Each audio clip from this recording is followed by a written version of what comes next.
Po sa lahat, magandang gabi po. Nandito naman ako ngayon sa harapan nyo. At ngayon, meron akong i-sharing sa inyo kahit short lang. Gusto ko din i-explain sa inyo kahit konti lang. This is based on my observation, but I already experienced this and I already feel it.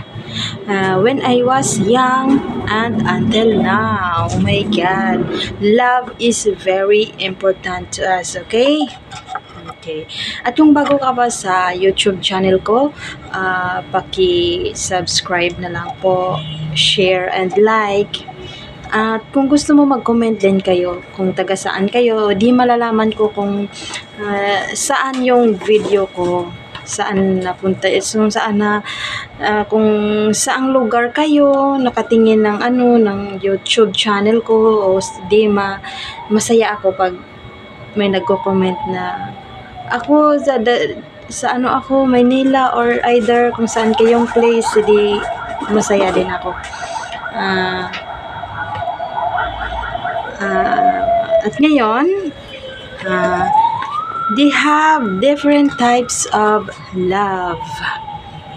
May mga difference gali about sa love. At ito ay mayroong 8 different types of love. Oh my God. Kasi ngayon, kahit bata pa ngayon, nag-feel love na. Nagla-love na. Kahit 14 years old, 12 years old. Ngayon, marami na. Batang-bata pa nag-aasawa na. Ako nga, 18 years old, nag-aasawa na din. Pero ngayon, broken family na. Pero okay lang yan. That's our life. Number 1, mayroong non-love. First, non-love. Or walang love or walang relasyon. Yan ang tinatawag na non-love.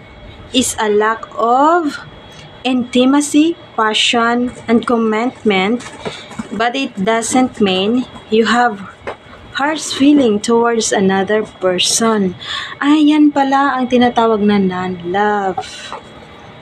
Parang you don't feel na love mo, mayroon kang feeling or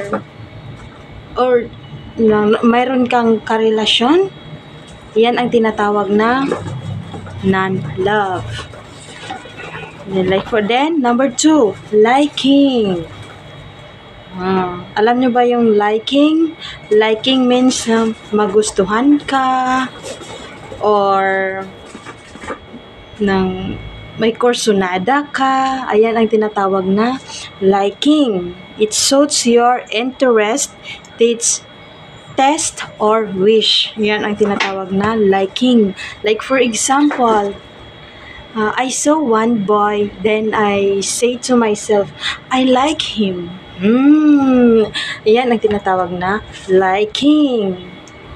May kursunada ka sa isang tao. Yan ang tinatawag na liking. Number 3, infatuation love. Infatuation love or pagsenta or pagigil. Yan ang tinatawag na infatuation love. Is a strong feeling of admiration or interest with someone. Love reflects a deep connection, whereas infatuation is more of surface level feeling. Oh my God, infatuation. Nagigil ka sa isang tao. Ayan ang tinatawag na infatuation love. And number 4, empty love or walang laman na pag-ibig. Yan ang tinatawag na empty love. Wala ka talagang feeling. Hindi mo feel na love siya. Parang wala lang. Ayan ang tinatawag. Characterized by commitment without intimacy or passion. A stronger love may deteriorate into empty love. Yan ang tinatawag na empty love. Wala ka na feel na love. Yeah. And number 5, romantic love. Romantic love. Romantikong pag-ibig. Yan. Ayan ang tinatawag na romantic love. A deep emotional and intellectual connection that goes beyond physical attraction. Attraction mo sa isang tao na, like for example, you have husband, then you can feel it na sometimes you feel romantic love. You can give her the best. Yan, tinatawag.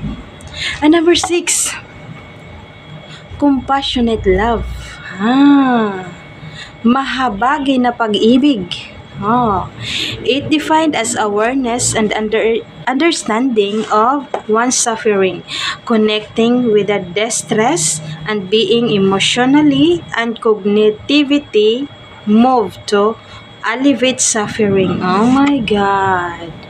Compassionate love, yung tinatawag na nagsasuffer ka. Nagsasuffer yung love mo. Oh my God, that is not good. Yung nagsasuffer ka talaga. Yeah. But that is the part of love also. Number 7, factious love. Factious love, it means love at first sight. Oh my God, I really feel it this before when I was young. And I'm at the age of 14 years old.